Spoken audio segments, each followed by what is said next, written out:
Quarter digest के आज के वीडियो में आपका स्वागत है। आज बात भारत के टॉप डिविडेंड यील्ड कंपनीज की।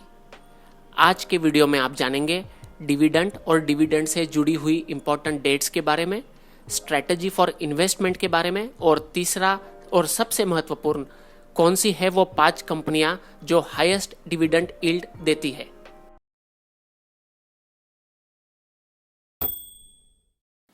कंपनियां अपने प्रॉफिट्स का कुछ परसेंट अपने शेयर धारकों को देती है, इसे हम कहते हैं डिविडेंड। डिविडेंड इशू करने के कई फॉर्म्स हो सकते हैं, जैसे कि कैश पेमेंट, स्टॉक्स एक्सेट्रा। कौन सी कंपनी कितना डिविडेंड देती है ये देखने के लिए लोग अक्सर 2 टर्मिनोलॉजी का प्रयोग करते हैं। First, percent dividend, second, percent dividend yield. मान लीजिए कोई एबीसी कंपनी है जिसके शेयर की फेस वैल्यू है 10 रुपए और शेयर प्राइस है 20 रुपीज। परसेंट डिविडेंड कैलकुलेट होता है फेस वैल्यू पर। अगर कंपनी कहती है 20% डिविडेंड देने वाली है तो वो कैलकुलेट होगा कंपनी के शेयर के फेस वैल्यू पर, यानी कि 10 रुपीज पर। इफेक्टिवली 10 रुपीज का 20% होता है 2 रुपीज, तो आपको इफेक्टिवली 2 रुपीज पर शेयर मिलेंगे। लेकिन परसेंट डिविडेंड से इन्वेस्टर को परसेंट रिटर्न कितना है ये पता नहीं चलता। वही परसेंट डिविडेंड यील्ड कैलकुलेट होता है शेयर प्राइस पे। कंपनी का शेयर प्राइस 20 रुपए है और कंपनी देने वाली है 2 रुपए प्रति शेयर, तो परसेंट डिविडेंड यील्ड हो जाता है 10%। परसेंट डिविडेंड यील्ड से इन्वेस्टर को परसेंट रिटर्न कितना है ये आसानी से पता चल जाता है। अब बात करेंगे इंपॉर्टेंट डिविडेंड डेट्स के बारे में। मान लीजिए एबीसी कंपनी के डिविडेंड की डेट्स अनाउंस की है, जिसमें अनाउंसमेंट डेट है 1 तारीख, एक्स डिविडेंड डेट है 11 तारीख, रिकॉर्ड डेट है 13 तारीख और पेमेंट डेट है 20 तारीख। बात करते हैं अनाउंसमेंट डेट की। जिस तारीख को कंपनी अनाउंस करती है कि वो डिविडेंड देने वाली है वो अनाउंसमेंट डेट हो जाती है। यहाँ पर 1 तारीख अनाउंसमेंट डेट है। Ex dividend date. इंडिया में जनरली T+2 की सेटलमेंट साइकिल फॉलो होती है, यानी कि शेयर लेने के 2 ट्रेडिंग डेज के बाद शेयर्स आपके खाते में जमा होते हैं। इसीलिए एक्स डिविडेंड डेट का रोल काफी अहम हो जाता है। डिविडेंड पाने के लिए आपको एक्स डिविडेंड डेट के पहले शेयर्स लेने होते हैं। यहाँ पर 11 तारीख एक्स डिविडेंड डेट है तो आपको 10 तारीख तक ही आपको शेयर लेने होंगे। रिकॉर्ड डेट वो तारीख है जिसके एंड में शेयर होल्डर रिकॉर्ड में जिस किसी शेयर होल्डर का नाम आएगा उन सभी को कंपनी डिविडेंड देती है।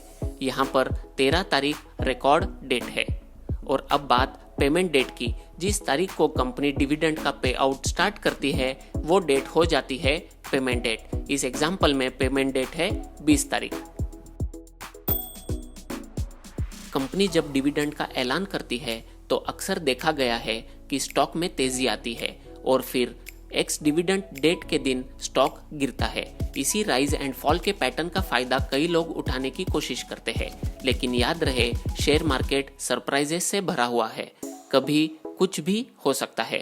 तो क्या हो करेक्ट इन्वेस्टमेंट स्ट्रेटजी, आइए जानते हैं। Wait for percentage dividend yield to go about 10%। आज आप अगर बैंक में फिक्स डिपॉजिट रखेंगे तो आपको मैक्सिमम 6 to 7% इंटरेस्ट मिलेगा। वही अगर बढ़िया फंडामेंटल्स के हाई डिविडेंड यील्ड वाले स्टॉक में आप इन्वेस्टमेंट करेंगे तो आपको 10% से भी ज्यादा रिटर्न मिल सकते हैं।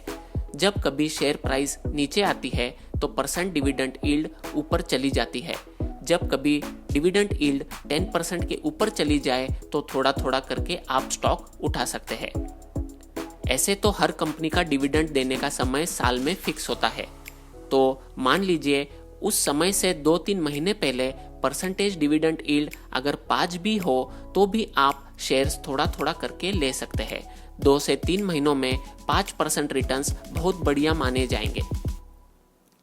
टैक्स ऑन डिविडेंड इंडिविजुअल के टैक्स ब्रैकेट पे डिपेंड करता है।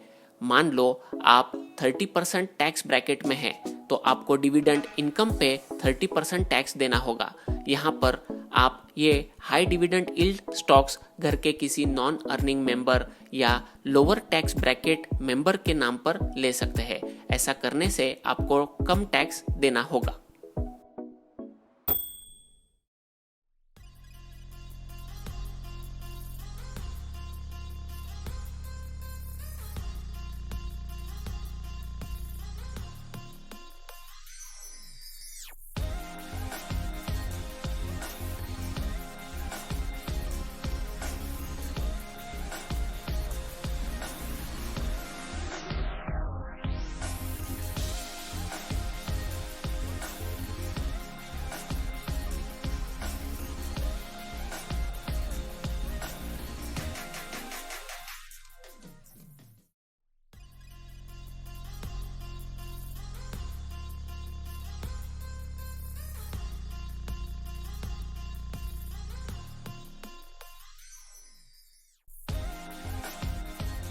हम आप तक ये सारी जानकारी लाने के लिए काफ़ी मेहनत करते हैं। हमें एनकरेज करने के लिए please like and share our video and subscribe to our channel.